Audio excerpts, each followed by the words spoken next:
Hello everyone, welcome to my channel. I hope everyone is having a wonderful day. Before starting the video, please go ahead and hit the subscribe button and give this video a like up. The real-life heat between Undertaker and Brock Lesnar, explained. For the first few months of this initial run, Brock Lesnar ran amok over the WWE roster and nobody was able to put up any sort of meaningful resistance. He knocked out the Hardy Boys, bulldozed his way through the King of the Ring tournament, destroyed a legend in Hulk Hogan, and sent the undisputed champion, The Rock, to Hollywood. Within months, he was the undisputed champion, and he looked invincible almost all the way through. The one guy who got the upper hand over Lesnar was The Undertaker. After his title victory over The Rock, Undertaker was deemed the next #1 contender and Lesnar met his match made in The Deadman. He was the first one to make Lesnar look somewhat mortal, and the Behemoths had one hell of a program. The end of the streak at WrestleMania 30 was a moment in professional wrestling that every fan remembers. Nobody ever thought it was going to happen.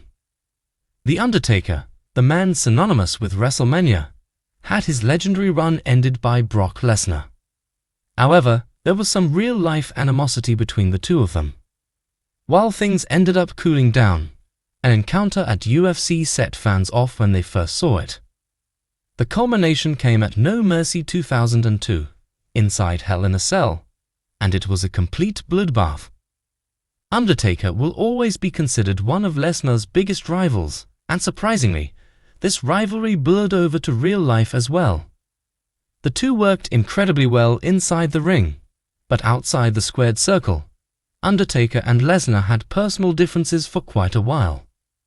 This was brought up by Lesnar in his autobiography, Death Clutch: My Story of Determination, Domination, and Survival. The Beast incarnate listed Undertaker as one of his favorite wrestlers to work with, but he also mentioned that he had some personal differences with Mark Calloway. When Lesnar left the WWE in 2004, he ruffled some feathers.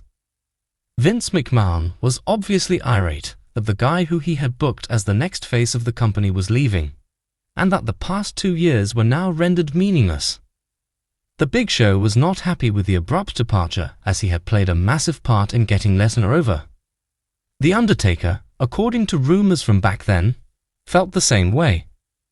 Undertaker had passed the torch to Lesnar during the first feud, and then Lesnar was out of the WWE.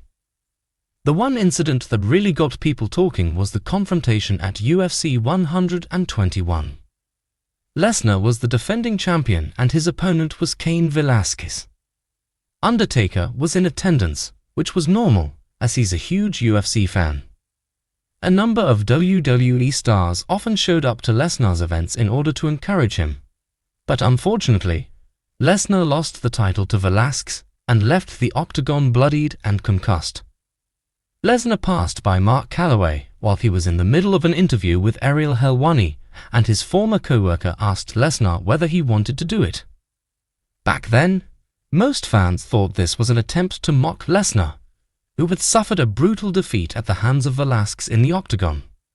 Rumors of personal animosity were finally validated. The autobiography was released after this incident, and that was the final nail in the coffin. Undertaker and Brock Lesnar had problems. After his loss to Velasquez, Ariel Helwani sat down with Brock Lesnar in an exclusive interview, largely to build hype for his return to the octagon and his role as a coach in the upcoming Ultimate Fighter. But Helwani soon brought up the Undertaker confrontation and Lesnar had quite a bit to say about his former ring partner. Lesnar said that he enjoyed working with Mark Calloway, but there were some things said that ended up pissing him off. He mentioned that he heard something from a mutual friend about what Undertaker thought of him, and he made said mutual friend send a message to let Calloway know what Lesnar thought of him. The Undertaker was not happy with that, and that's where the beef came from.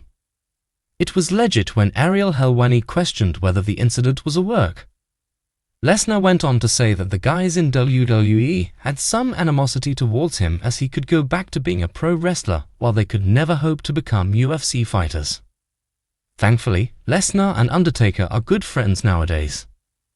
The beef was most likely squashed when Lesnar returned to WWE in 2012. After his retirement, Mark Calloway clarified the UFC 121 incident as something of a work. He was sent over by Vince McMahon to look for a fight and goad Lesnar into coming back to WWE. McMahon was eyeing a showdown between Lesnar and Undertaker for WrestleMania 27, but that came 3 years later at WrestleMania 30, where Lesnar broke the undefeated streak of The Undertaker. The aftermath of the broken streak sent shockwaves throughout WWE. Lesnar went on one of the most dominant runs that WWE had ever seen. However, The Undertaker did not forget. The two then competed throughout the mid-2010s. The Undertaker cost Lesnar the WWE Championship and then embarked on revenge for the loss of his streak. They competed in a total of 2 matches in 2015 at SummerSlam and Hell in a Cell. In fact, the former saw a viral moment happening where they both laughed at one another during a match. The Undertaker told Chris Van Vliet about this. That was Brock. So we talked a little bit about that match and he ran it by me, but I don't think I was paying enough attention to what he really wanted to do. So when he did it, I was almost taken aback, a little bit like, what the freaking hell are you laughing at that? And then it kind of dawned on me what he was doing. And then I laughed back at him and it's become kind of an iconic deal, but yeah. If I'd have been paying close enough attention, I'd probably go, yeah, I don't know if I want to do that. But the way it worked out fine. Fortunately too, it was at the tail end of my career and not in the middle or the front end of it, because that surely wouldn't happen then. But I think for the time period, it worked out okay. It was one of the Deadman's last major feuds in WWE. As the years went on, his appearances became far more sparse, and he mostly competed in one-off attraction matches. This feud with Lesnar saw both men pick up 1 win apiece. Thanks for watching this video. Please subscribe to our WWE Action Zone channel and stay with us.